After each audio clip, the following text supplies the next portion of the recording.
quelques commentaires sur les exercices de colle donc de la semaine 24 sur les probabilités. Donc, en complément du corrigé que je vous ai mis en ligne sur le site, où vous avez les réponses au moins. Donc là, on va plutôt regarder comment on peut démarrer les exos et se poser quelques questions derrière. Donc l'exercice 1, où je vous rappelle, on met dans une urne n boules blanches et n boules rouges. Et puis à chaque fois, on en tire deux boules sans remise.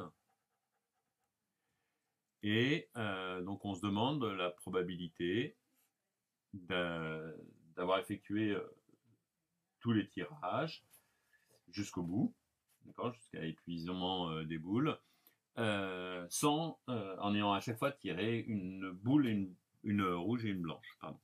Alors, première question qu'on va se poser, c'est quelle est la probabilité à première étape et de comprendre ce qui se passe. Bon, bah, on a au total 2 n boules. D'accord. Et donc, on a deux façons d'avoir une blanche et une rouge. C'est soit on a l'événement B1 inter l'événement R2. Je ne précise pas, mais B1, c'est l'événement... BI, c'est la boule rouge, la IM boule est blanche.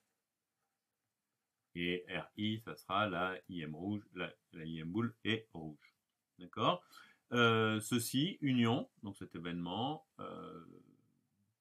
R1, pardon, inter B2. Alors pourquoi je les note comme ça et non pas...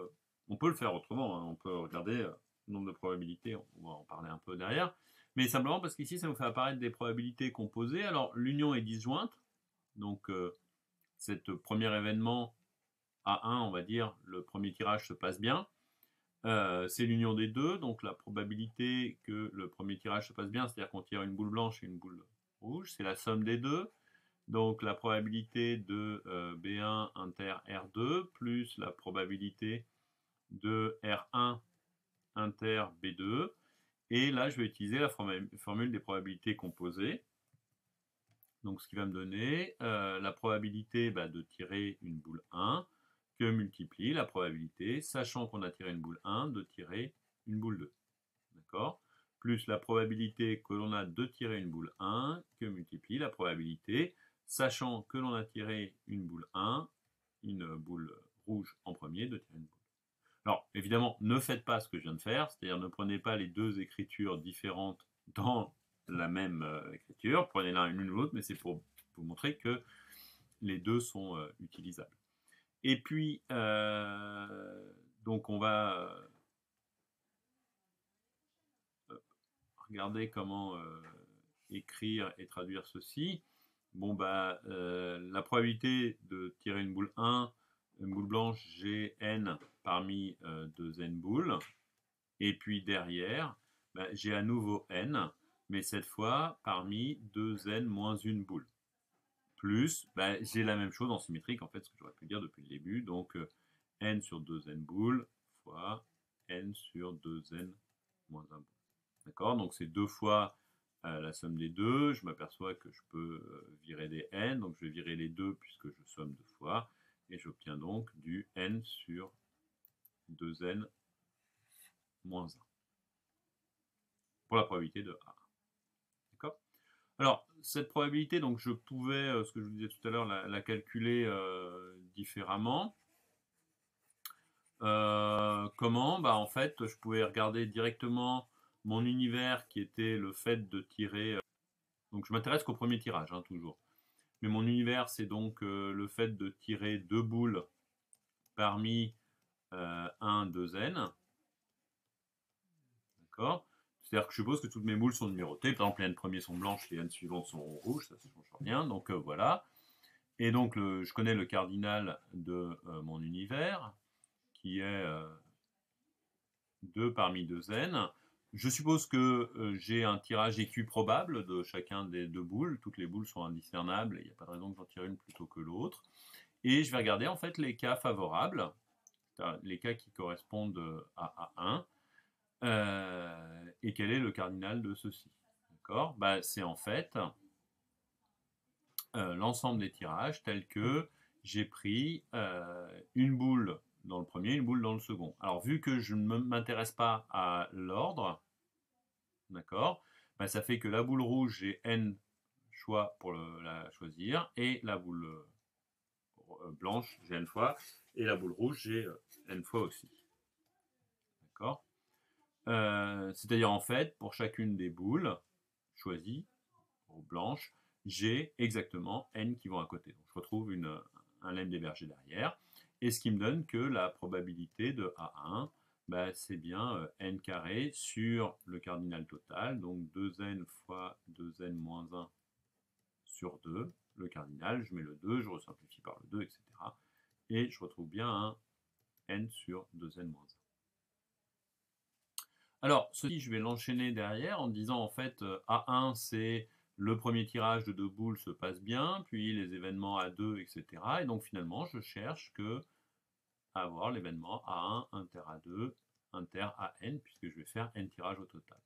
Et là, j'utilise la formule des probabilités conditionnelles composées ou probabilités en cascade. Donc, la probabilité de A1 fois la probabilité, sachant A1, d'avoir A2, fois la probabilité, sachant que l'on a eu A1 et A2, d'avoir A3, fois, jusqu'à la fin, la probabilité de A1 inter, pardon, non pas fois, inter AN-1, d'avoir l'événement AN. Bon, bah celui-là, on vient de le calculer, c'est donc ce n sur 2n-1. Et maintenant, on a besoin de calculer cette probabilité-là. Or, cette probabilité, c'est exactement la même que celle qu'on vient de calculer précédemment, puisque quelle est la situation dans notre urne? Ben, on sait qu'on a n-1 rouge et n-1 blanche. D'accord? Et A2, c'est bien la probabilité de tirer une blanche et une rouge. Donc, la probabilité que je vais calculer ici, c'est exactement n-1 sur 2 fois n-1 moins 1. D'accord? Par propriété de récurrence, en fait. Enfin, même pas par propriété de récurrence, c'est je retrouve la même situation. Et puis, je vais avoir la même chose ici, sauf que la situation, lorsque j'ai A1 et A2, c'est que j'ai enlevé une boule de chaque, et je reprends la même chose. Donc, du n-2 sur 2 fois n-2 moins 1 à nouveau.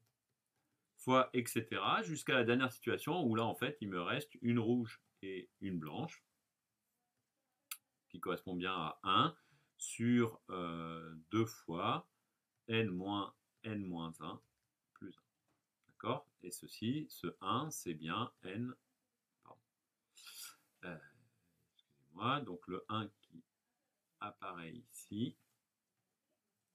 c'est bien n moins n-1. C'est-à-dire que l'on procède au nème tirage, donc on a enlevé n-1 tirage précédent. D'accord? Ce qui me donne au total un résultat qui est factoriel n en haut sur, alors on va regarder un petit peu dans le blanc des yeux le deuxième, 2n moins 1 fois 2n moins 3 fois 2n, donc là j'avais un 1, le tout moins 1, donc 2 moins 1, pardon, donc 2 moins 1, qui vaut 1.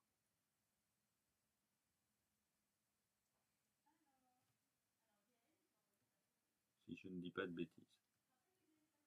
D'accord? Donc on garde tous les nombres impairs jusqu'à 1. Alors, cette formule se simplifie aussi, et ça c'est bon de le savoir et de l'avoir vu. Donc regardons juste la simplification de cette formule. Alors je vais prendre un petit peu plus de place pour ce faire.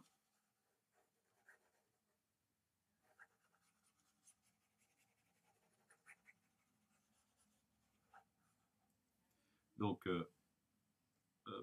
pardon. Cette formule, donc on obtient la probabilité cherchée, hein, de, je sais plus comment je vais appeler l'événement, on va dire n pour le moment. Donc c'est factoriel n sur le produit de k allant de 1 jusqu'à n des 2k moins 1. Et ceci, je peux l'écrire comme étant factoriel n fois le produit. Je peux rajouter k égale 1 jusqu'à n des 2k.